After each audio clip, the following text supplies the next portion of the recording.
अस्सलाम वालेकुम, welcome to my channel. हाजमा कैसे दुरुस्त हो, ये एक ऐसा सवाल है जो हर किसी को तंग करता है। वक्त बेवक्त खाते पीते रहने से मैदा तबाह और हाजमा बर्बाद हो जाता है। जब तक भूख ना लगे उस वक्त खाना सुन्नत नहीं। जब भी खाएं तो भूख के 3 हिस्से कर लें, एक हिस्सा खाना, एक हिस्सा पानी और एक हिस्सा हवा। यानी खाना खाने से कम 10 मिनट पहले पानी पी लें। खाने के बाद 2 घंटे तक ना सोएं। गोश्त कम, सब्जियां और फल का इस्तेमाल ज़्यादा करें और रोज़ाना 45 मिनट पैदल चलें। चलने का बेहतर तरीका ये है कि पहले 15 मिनट तेज़ कदम, फिर 15 मिनट दरमियाना और आखिर में 15 मिनट तेज़ कदम चलें।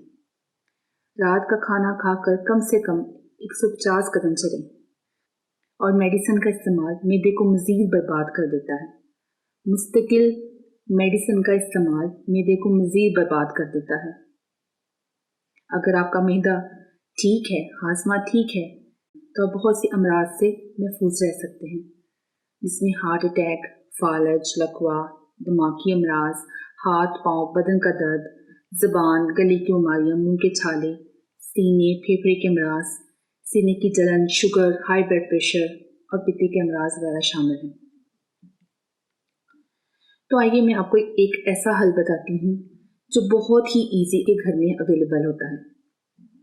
अगर पेट में हवा भर गई है या बदहज़मी हो गई है तो क्या करें?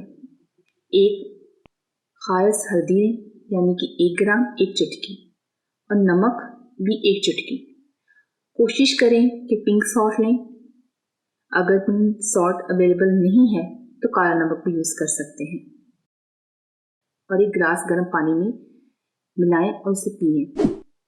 इंशाल्लाह हवा खारिज हो जाएगी और पेट हल्का हो जाएगा। कई रोज़ तक इस्तेमाल करने से बदहज़मी भी दूर हो जाएगी। अगर आपको वीडियो पसंद आई है तो लाइक कीजिए, चैनल को सब्सक्राइब कीजिए। शुक्रिया।